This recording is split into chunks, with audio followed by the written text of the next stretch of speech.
com Cristo, né? Com o Cordeiro de Deus. Só ter esse reconhecimento, né? Que Ele é Senhor do Senhor e Rei dos Reis, que fala Apocalipse 17:14, né?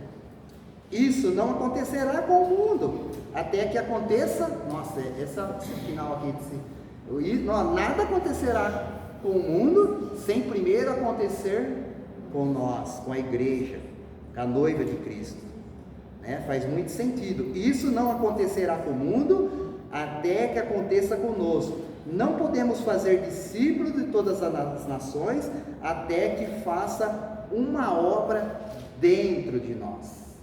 Antes de podermos trazer discípulos, devemos ser totalmente discípulos, seguindo o Rei dos Reis e Senhor do Senhor. Antes de fazer discípulos, seja um discípulo, seja um aluno obediente, né? As professoras sofrem quando o aluno é desobediente, né? Não para na classe, influencia os outros a não prestarem atenção, né? Aquele que não para sentado, quieto na classe, desfoca todos os outros. As professoras antigamente jogavam apagador, ou eu já entrava com a régua na sala de aula, né?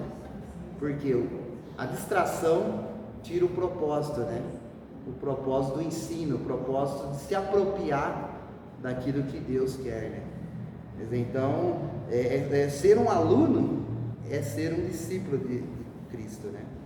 O inimigo está lhe afligindo? O inimigo está te afligindo? Ele está trazendo um ataque profundo contra você? Então, humilhe-se com um novo senso de autoridade de Cristo sobre você. Não permita que haja em sua mente algo que fale de derrota.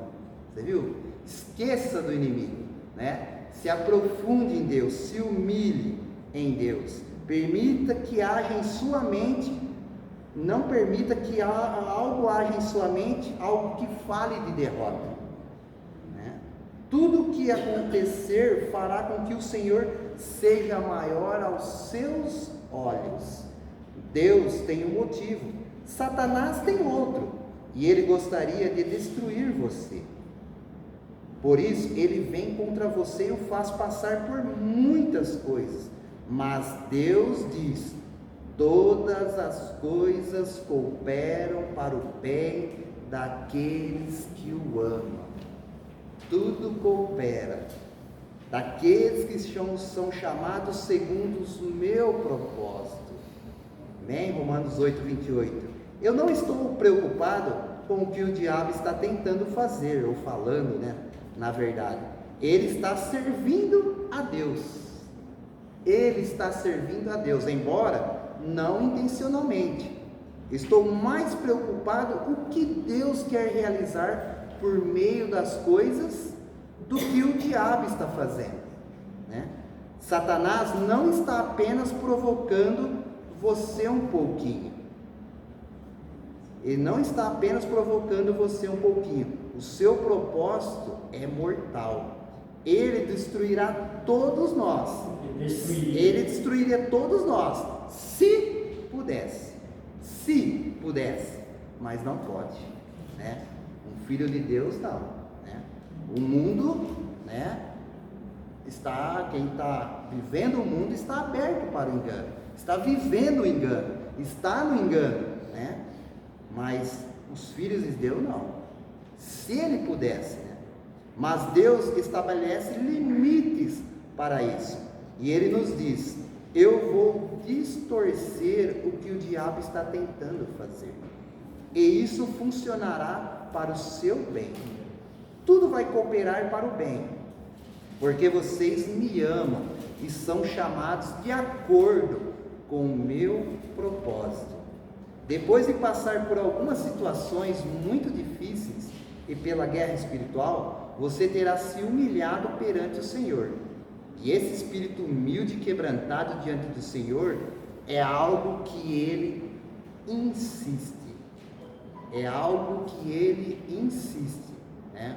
O Senhor insiste por isso, né? Esse espírito humilde e quebrantado diante do Senhor é algo que Ele insiste. E nós também temos que insistir, né? Praticar, viver isso, né? Você quer ser um vencedor? Então é melhor que você seja um vencedor quebrantado. Deixe que o seu espírito seja humilde e terno diante do Senhor, facilmente suplicado. Caso contrário, você poderá ficar amargurado com as coisas que lhe acontecem.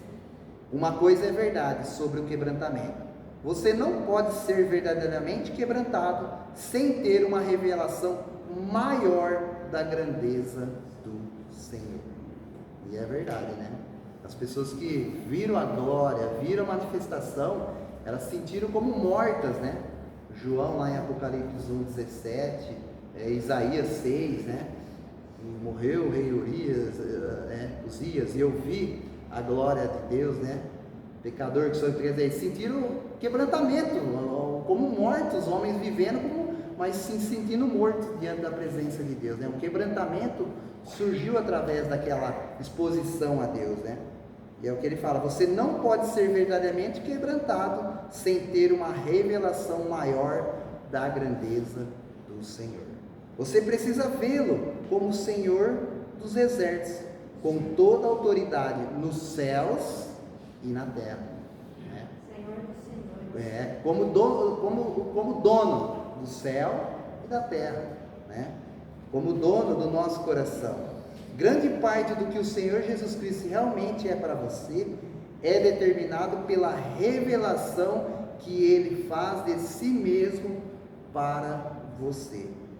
Grande parte, né, do que o Senhor Jesus Cristo realmente é para você é determinado pela revelação, né? Pela visão que Ele faz de si mesmo para você. Você pode pensar que está realmente servindo ao Senhor, mas isso pode ser vago. Você pode interceder tão alto que o seu espírito não está realmente vendo. Pode interceder tão alto que o seu espírito não está realmente vendo a grandeza dele. Tenha cuidado para não gritar demais na sua revelação. Quanto maior for a sua revelação sobre ele, mais você cairá aos seus pés. Quanto mais, né, o vemos, mais vamos ter necessidade e prática de se humilharmos diante de Deus, né? Porque quanto mais nós o vemos, né, mais nós vemos que nós não somos tão, né, comparados a Ele, né, na sua santidade. Então mais nós temos necessidade de se humilhar, e mais aí Ele vem e nos enche, né, nos enche com a sua própria natureza, né? Quanto mais, o que nem Isaías, ele viu: sou pecador, né? Eu habito no meio de um povo pecador e sou um homem de lábios impuros. Ele reconheceu, podia ser, né, a mente dele, podia ser os pés, a mão. Ele falou: não, a minha língua. O que Deus fez? Instantâneo, curou aquilo que era necessidade, né? Aquilo que estava impedindo ele de ter um caminhão, porque até Isaías 5 ele vinha só trazendo profecia, né? Né? A terra isso, trazendo julgamento. Ele era um profeta, mas a hora que ele viu a terra e falou: não, a terra está cheia da glória de Deus. Mudou a visão através da purificação, mudou a visão através da sua purificação, quer dizer, mudou o seu coração, né, naquele momento. Queremos a revelação da sua grandeza e depois queremos levar a grandeza. Eu pulei aqui? Não, né? Queremos nos apresentar. Não, aqui. Queremos que Ele seja grande, mas não apenas para que possa fazer coisas para nós. Nesta batalha não estamos buscando a mecânica da vitória com um fim em si mesmo. Queremos nos apresentar como os profetas de Deus que vão servi-lo. Profetas que vão servi-lo. Não profetas que vão dar ordem, mas profetas que vão seguir segundo a sua direção, né? E agradá-lo, glorificá-lo. e magnificá-lo, onde quer que estejamos, vamos glorificá-lo, magnificá-lo, né? Adorá-lo, glorificá-lo, aonde quer que nós estejamos, pode estar no meio das pessoas que não servem, vamos glorificá-lo, né? Queremos a revelação da sua grandeza, e depois queremos levar essa grandeza por meio de um comissionamento. Primeiro temos, né? Depois manifestamos, né? Primeiro temos, depois levamos aquilo que temos, né? Jesus disse: toda autoridade nos céus e na terra é minha. Agora quero que vocês vão e preguem, proclamem, falem. Portanto, vão e façam discípulos de todas as nações. Como fazemos isso? Dizemos às pessoas que Jesus salva e que elas podem falar em línguas? Nós a incentivamos a tentar se unir um pouco mais? Será que pregamos a elas o evangelho do pequeno Jesus, manso e meigo? Né? Não, esta é a verdadeira mensagem. Ele é o Senhor, Ele é o único que governa, e toda autoridade no céu e na terra é dele, e eu me submeti a ele, e agora, em nome do Senhor, vocês também se submeterão a ele. A mensagem é o senhorio de Jesus Cristo. A cada passo que dermos nesse sentido, receberemos uma revelação maior dele em nosso próprio coração, viu? A cada passo, Deus nunca fala assim: ó, você já tem tudo, tá legal, tá bom, para por aí, né? Até o povo no deserto, cada passo que eles davam era uma manifestação, cada cidade que era invadida era de uma maneira, cada passo de ação Deus acrescenta mais. Deus não vai acrescentar aquele que parou e estagnou, né? Não, limitou, eu me limitei, eu parei, tá bom. Deus aí também fala: não, também não vou acrescentar nada, né? Mas agora aquele que vai à frente, quero mais, somente para te glorificar, né? Para te exaltar, Deus vai se fazer presente, né? A cada passo que dermos nesse sentido, receberemos uma revelação maior dele em nosso próprio coração. Você tem uma fraqueza? Em sua fraqueza, olhe para a força do Senhor. Você será capaz de se livrar da sua fraqueza. Ele não só olha para a nossa fraqueza, ou pecado que seja, e fala: não, fica aí com ele. Não, né? Olhe para ele, olhe para a força que o Senhor tem, e ele é capaz de livrar da sua fraqueza, não porque esteja lutando contra ela, mas porque porque está se esforçando para que o Senhor seja maior. Você está se esforçando para que a grandeza dele se manifeste. O Senhor pode submetê-lo a um teste severo, mas ele não o faz apenas para ver se você consegue resistir a alguma competição de resistência. Ele não faz isso por si próprio, né? Ou para nos submeter a esse teste, né? Como uma competição de resistência. Não é assim, dessa maneira, né? Cada batalha pode ser prolongada ou abreviada, mas Deus está buscando a conclusão bem-sucedida dessa batalha. Ele quer que você tenha uma nova revelação dele próprio. Quando a grandeza do Senhor o domina, você se livra de qualquer fraqueza. Olha, quando a grandeza dele o domina, que nem falou essa palavra, falou, quando te governa, né? Não tem nada fraqueza que vai dominar você ou te fazer você se distanciar de Cristo, né? Mas essa grandeza dele faz você se livrar da fraqueza. O que você deve fazer quando o diabo se opõe a você? Primeiro, você tem uma revelação impressionante e humilde do Senhor. Primeira coisa, né? Depois, resiste ao diabo, e ele fugirá de você. Por quê? Porque o diabo deveria fugir de você se ele o tem assediado e o tentado destruí-lo. Porque quanto mais humilde você for, e quanto mais buscar a humildade, mais a autoridade do Senhor se manifestará em você. Se manifestará. Quanto mais humildade, mais autoridade, né? Quanto mais orgulho e soberba, menos autoridade, né? Porque quanto mais humildade você for, e quanto mais buscar a humildade, quer dizer, aprender de Cristo, aprender de mim, que sou manso e humilde, né? Não tem como você aprender de Cristo e continuar sendo, né, a velha natureza ainda, soberbo, prepotente, orgulhoso, arrogante. Não, aprendei de mim, estamos aprendendo dele, do modelo perfeito que é Cristo, né?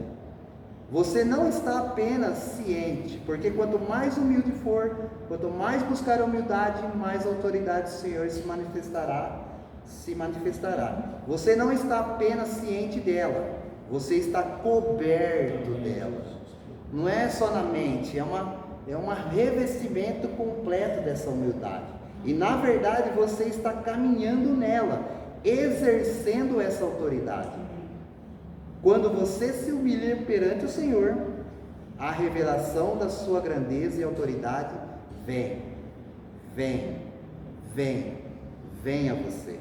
E ela o domina, não apenas com um conceito em sua mente, mas com uma apropriação de seu espírito. Então você anda em sua autoridade. Amém. Então você anda em sua autoridade. E eu lembro quando fala assim, né? Você lembra de Jesus, né? Com que autoridade ele faz isso, né? Criança, até com 12 anos falaram também, né? Com que autoridade ele fala isso, ensinando, né? Uma coisa tão mais, é aquilo, a presença de Deus na vida de Cristo era tanto, né? Quando ele viu o centurião, e ele viu a atitude do centurião, ele falou, por isso que ele falou, não vi, né? Fé como a tua, Israel, porque o centurião falou, eu posso fazer esse, ele tem autoridade, posso fazer esse vir ali, né, esse lá, todos estão sujeitos a mim, né? Eu estou sujeito à autoridade, eu sei que você está sujeito à autoridade também. Ele viu que Cristo estava em submissão a uma autoridade maior, que era o próprio Pai. Por isso Jesus falou, eu não vi, fé como a tua, Israel, não vi, é uma coisa nem lógica, é ilógica, né? Uma pessoa, um centurião, um soldado, tem mais fé do que os discípulos? É porque ele reconheceu que Jesus tinha uma autoridade que não era dele própria, mas era do próprio Pai. E falou, eu sou como você, né? Eu vejo que você está sob a autoridade de alguém. E eu também tenho autoridade para mandar esse, mas eu não sou digno que você entre na minha casa. Só envie uma palavra. Uma palavra. E onde aconteceu, né? Onde foi curado. Não apenas com um conceito na sua mente, mas com uma apropriação do seu espírito, então você anda em sua autoridade. Amém. Na autoridade de Cristo. Assim como Cristo andou na autoridade do Pai, nós andamos na autoridade hoje de Cristo Jesus, que tem autoridade sobre os céus e a terra. Amém? Amém. Obrigado, Jesus, que até aqui o Senhor tem, né, nos conduzido, nos ajudado, nos disciplinado, nos amado, né? É a sua grandeza, Senhor, sabe, que tem dominado o nosso ser e tem feito os nossos olhos iluminados para ver aquilo que o Senhor fez, o que o Senhor está fazendo nos dias de hoje ainda. Obrigado pela sua graça amorosa, Senhor. Amém. Obrigado por esse desejo que o Senhor tem colocado nos nossos corações, né? O Senhor nos colocou como família, como uma comunidade que te ama e que te exalta como único Senhor. Obrigado, Jesus. Obrigado. por esse dia, pelas nossas vidas, pelo ar que nós respiramos. Em Teu nome, Senhor, queremos glorificá-lo, amá-lo, servi-lo, agradá-lo, né? Escutá-lo, se quebrantar, se humilhar, se arrepender e conduzir outros, né? Diante da Tua palavra e do Teu reino, Senhor. Amém. Amém. Uma coisa que ele frisou muito, nós temos que prestar atenção e entender. Porque quanto mais humilde você for,